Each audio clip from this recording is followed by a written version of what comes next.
How's it going? I'm the AZ Sports Guy. I'm here with a very special guest, and of course, you recognize him, Mr. Justin Emerson. How are you?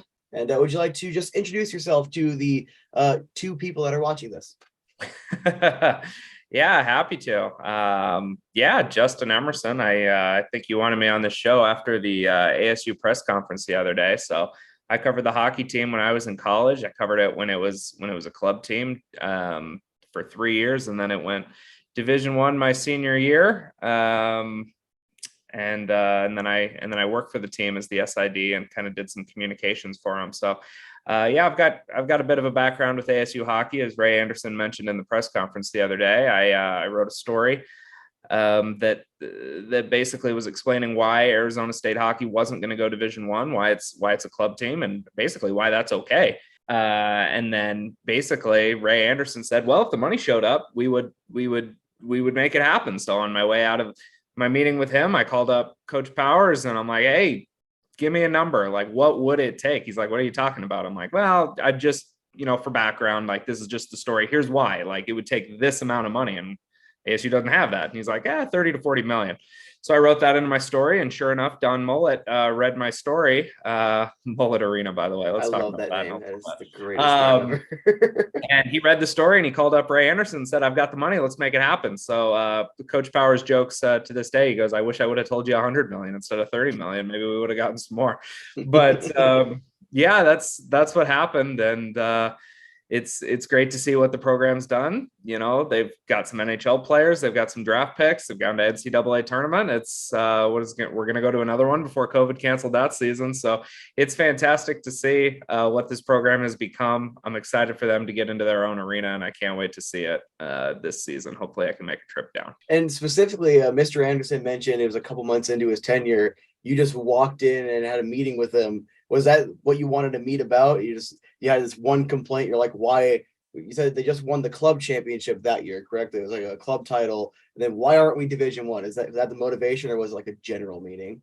No, that was it. It was an ACHA national championship, and I went to Delaware and I covered the tournament. And it was such a big deal to everybody that was involved in the ASU hockey community. And it was a lot smaller then because it was a club team, but it was still big. Like, there were a lot of people that cared about this team.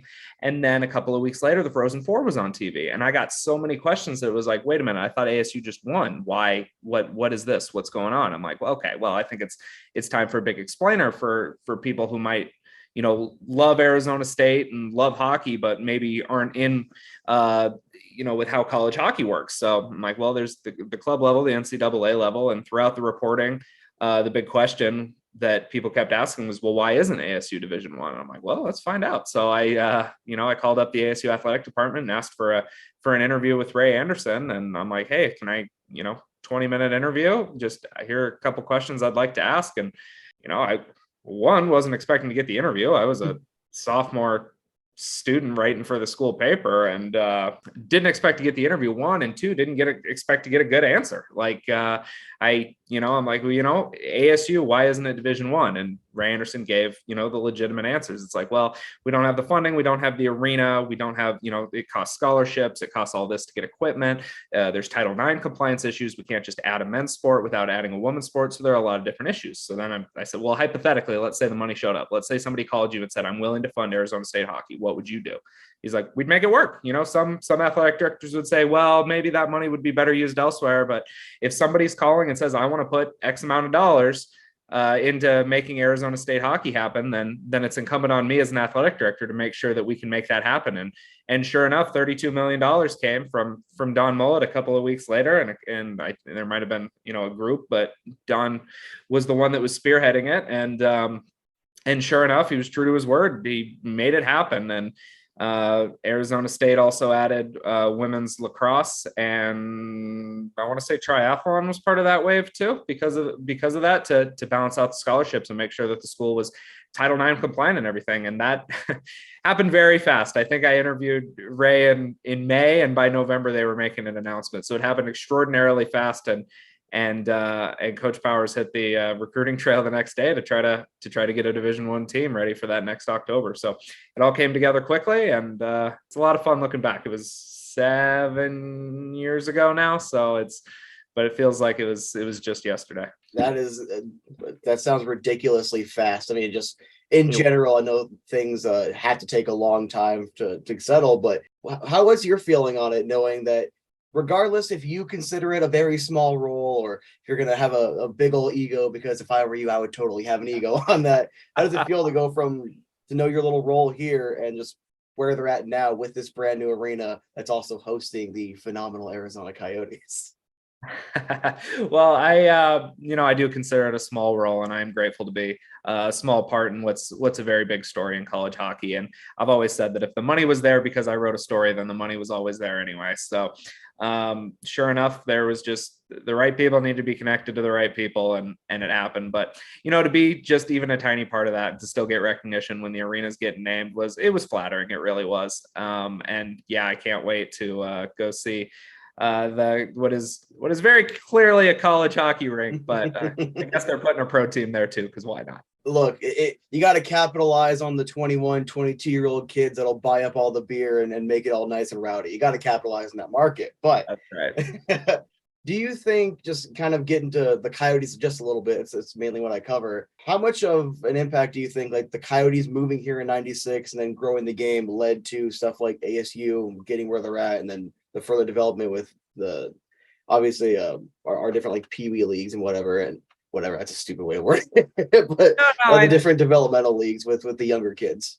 yeah, I mean, I don't think any of this would have happened without the Coyotes, right? Like you look at, some of the big college hockey places, and most of them have a pro team with a lot of history, and those are hockey markets because it's easiest to become a hockey market or of any sport when you have the sport being played at the highest level. And Austin Matthews is the obvious example, right? He grew up going to Coyotes games and became the first overall pick because he fell in love with the sport going to the Coyotes. And how many of the kids that are playing at ASU that are Phoenix natives or they go elsewhere, went and watched Shane Doan play and was like, wow, I want to do that. And so, yeah, it's huge. I mean, the sport of hockey wouldn't be as big as it is in Arizona without the Coyotes. And I live in Las Vegas now. I spent 3 years covering the Golden Knights before I moved on to another position. And sure enough, you're seeing the explosion of hockey here in Las Vegas because the Golden Knights are here. And there's talk about, will UNLV go Division One?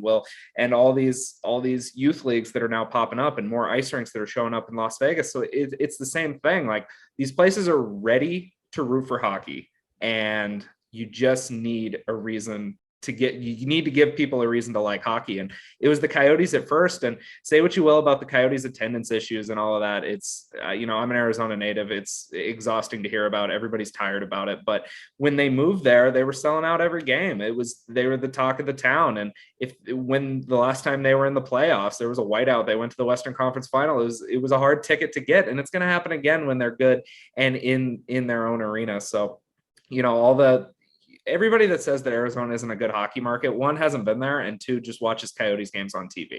So, you don't need to take them all that seriously when they say that. And it's because the Coyotes have had a foothold in the market for 25 years now. And it's led to Arizona State now has a Division I team. The junior Coyotes have been a good program forever. There's all these programs in Arizona because of what the Coyotes have done, and it's going to continue to grow. And I think once the Coyotes are in their own rink, you're going to see that at the NHL level too, and then people are going to start looking at Arizona as a hockey market a little differently. And also, this probably might be my last major question. On my podcast I have with a buddy of mine, Rich, we are talking about essentially Arizona State kind of growing, and we're going to start seeing players come from the college level to the NHL because college has been turning into a pretty decent developmental league. A lot of players that want to go to college get their education as well. Starting to find that college hockey is a pretty good place to go develop. Obviously, we have Joshua Doan, Coyotes draft pick, but a couple other guys have already been drafted or playing. Joey Decord, is it Brinson Pasnichuk? I've never known how to pronounce his name properly. Is there any other kids you got your eye on, or kids that have been drafted going through the system? Maybe I'm not giving proper credit that you're starting to see making it through the NHL level or trying to break through. I admit I don't follow the team as closely as I would like. It was a little tough because I've been covering hockey the last couple of years. So my world was kind of in NHL and the top prospects, but it is exciting to see what, what Arizona State in particular is doing. You mentioned Joey Decord, and he was such a big success story to get this guy. he committed to the team before his draft or during his draft year before the draft. And everybody knew he was going to get drafted, and he was picked by the Senators. He's playing with the Kraken now. And that was such a big win because it put ASU hockey on the map as a legitimate place to go. And then you see other guys, you mentioned Brinson Pasichnik, and I think that's how you pronounce his name, to be totally honest. I'm right there with you. But he was playing with the Sharks, and Josh Doan gets drafted by the Coyotes, and you see these kids that are coming in from the U.S. national team now. So ASU starting to recruit from the highest level of junior hockey in the country. So it's fantastic to see, and I think that's only going to get better now that they have an arena, because for say what you will about the Coyotes playing in a college arena.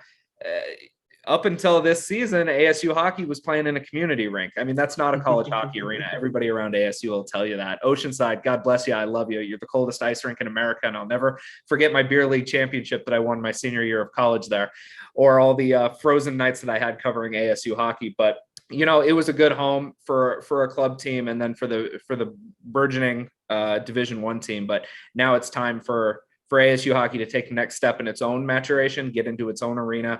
Next is probably a conference at some point, though. They seem to be doing all right while independent. So it's good to see, and I think we're going to see a lot more NHL Sun Devils over the next couple of years. And before I let you go, is there anything else you want to comment on? Anything you think I didn't really touch on that you want to kind of communicate, ASU related? It could be anything, really. Just anything you got.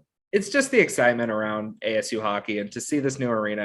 And I can't wait. I've got a 10-month-old at home now who I can't wait to bring to his first hockey game. And whether it's here in Vegas, I live in Las Vegas now, whether it's to a Golden Knights game or whether his first game is in Tempe at the magnificently named Mullet Arena.